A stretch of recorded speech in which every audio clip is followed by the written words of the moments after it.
What is going on, guys? Jack here, and welcome to episode, 4 of Avoiding the Drop. I think we're on episode 4 now.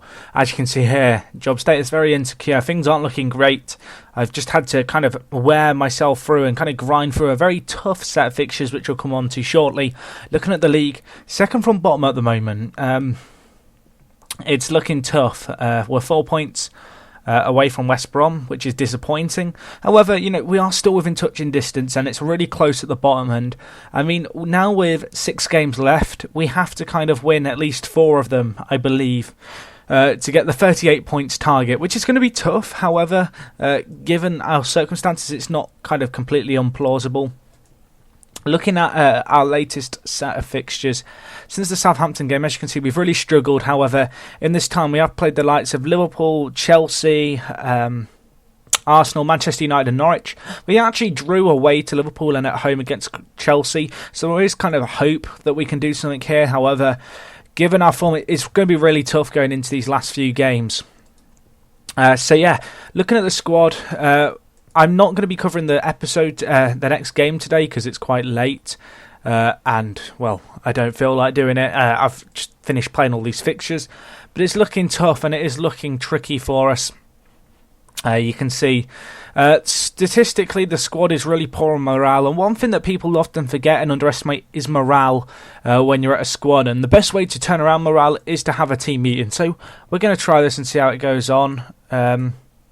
So I'm going to tell the lads that I believe we can turn it around. As you can see, generally a positive reaction by the majority of the players. And even though we've only bumped up a few players, just that slight increase in morale can really be crucial in staying up.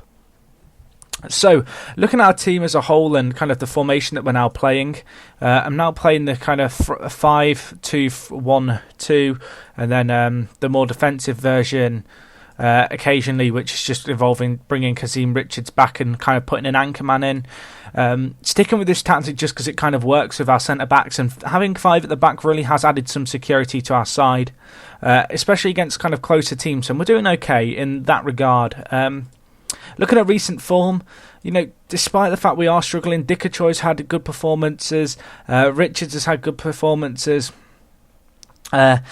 but it's hard, There's times in FM where you feel really bummed out about a situation and you've kind of just got to keep your chin up. I mean, looking at these last few games, obviously we need at least probably 3 or 4 wins. We have got West Brom, Stoke, West Ham, Everton, Newcastle and Tottenham. And if we could win, say, the West Brom, Stoke and West Ham game, which, their teams in and around us, Stoke are a little bit higher up, but in all honesty, their squad isn't too strong.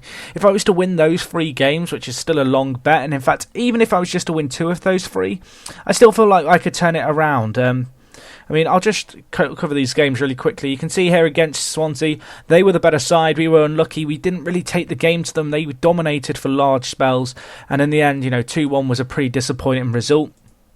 We did follow it up with the 1-1 draw at Liverpool, which was good to see. We did take the lead in this, and unfortunately we couldn't quite hold out for the win. However, 1 point on the board, it could be crucial come the end of the season, and against Liverpool, any point is, I guess, of benefit, and you've got to kind of look at it positively in kind of the best way you can. But here you can see counter-attacking football, really playing direct, having stolen the ball there, and Adam Lafondra with the finish. He's been a good little transfer for us, him and Charlie Austin really building a partnership up top for us. However, as I mentioned, we couldn't hold out. Suarez did get a goal for them here.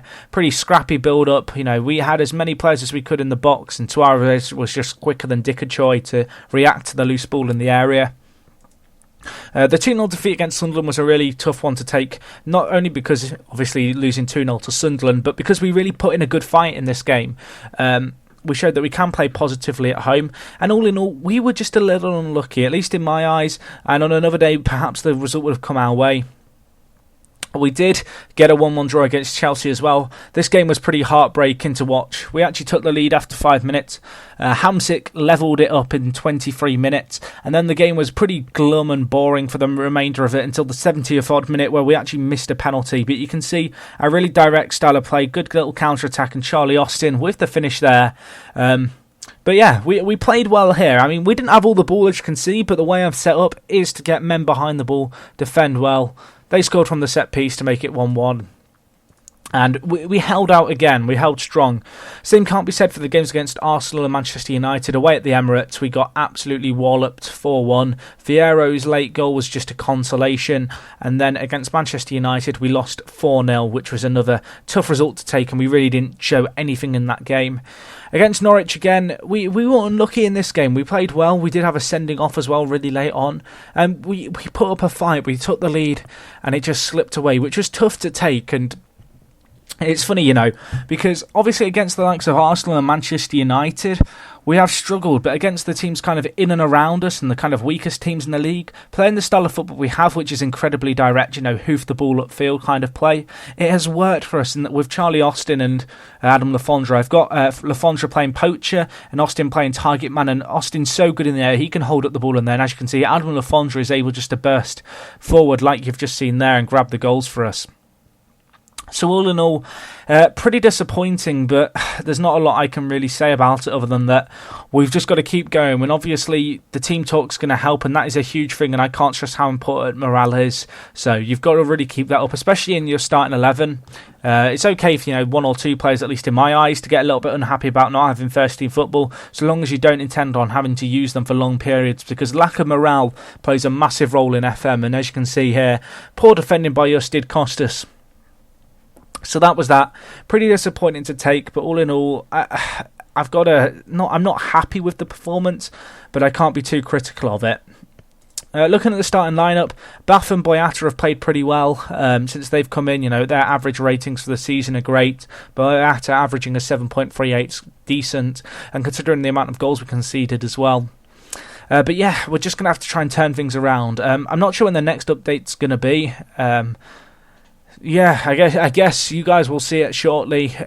If you've enjoyed this video, please give the video a like. I'm hoping I can turn things around. I'm probably going to finish up next episode at the end of April. We'll kind of see what's what in terms of the league table, what we have to do in our last two games, and we'll take it from there. So guys, thank you for watching. If you've enjoyed the video, as always, if you could give the video a like, it does help me out. And other than that, it is me, Jack, and I'll talk to you guys in a bit. I'm out.